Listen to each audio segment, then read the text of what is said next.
I am reading a passage out of Elizabeth Harrell's book, When Rocks Dance. It happened as the Igbo said it would. 1 month later, Amelia gave birth to 2 boys. They were handsome babies, not pale and white like Hrothgar, but dark-skinned like herself. Yet they had their father's straight hair and narrow nose bridge. Hrothgar was delighted, and he boasted of the skill of his English doctor. He even said then that he was glad that the boys were black, because they would be able to endure better than he the hot tropical climate to which he had exiled himself. He called them his cocoa planters. He made them his overseers. Amelia had done what no woman had ever been able to do for him. She had produced sons for him. In a burst of enthusiasm, Hrothgar penned his will, fulfilling his promise to Amelia. The boys would be his heirs. They would send the Portuguese trader to the devil and make the Negroes till the soil.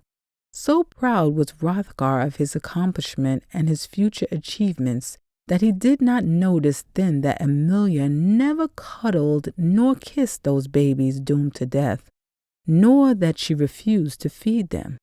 For those boys no longer belonged to her, and at night she could hear their brothers calling them, wailing for their death.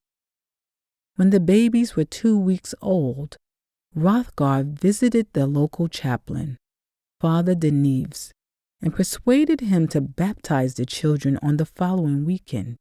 The evening before the christening, Amelia dressed her sons for the first time. She told Hrothgar that she wanted to take them to her friends for their blessing before they went to the church the next day. Hrothgar refused at first, sensing that Amelia meant the obeah man, but then cowed by a sudden transformation in her, he became silent. Her face turned to stone. Her eyes glazed with a determination that would brook no contradiction. Her softness vanished. She pushed past him, picking up her sons in her arms, and before he could call out to her, she disappeared into the neighboring forest.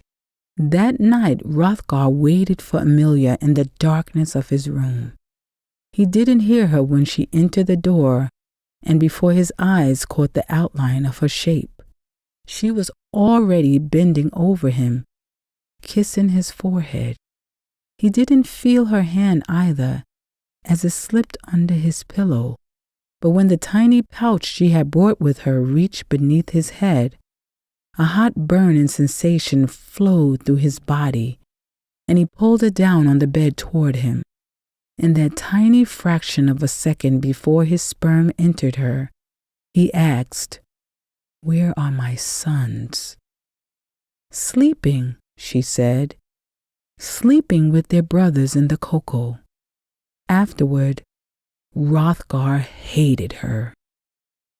9 months later, when Amelia felt the head of her child drop toward the opening of her uterus, she went to the cocoa estate that Hrothgar had promised to his twin sons. There, under the dangling purple cocoa pods, she scooped out the rich, dark earth and made a shallow, soft basin beneath her. Spreading her legs across it, she placed her hands on her knees and, stooping low, she pushed her daughter safely out of her womb. And the earth cradled Marina.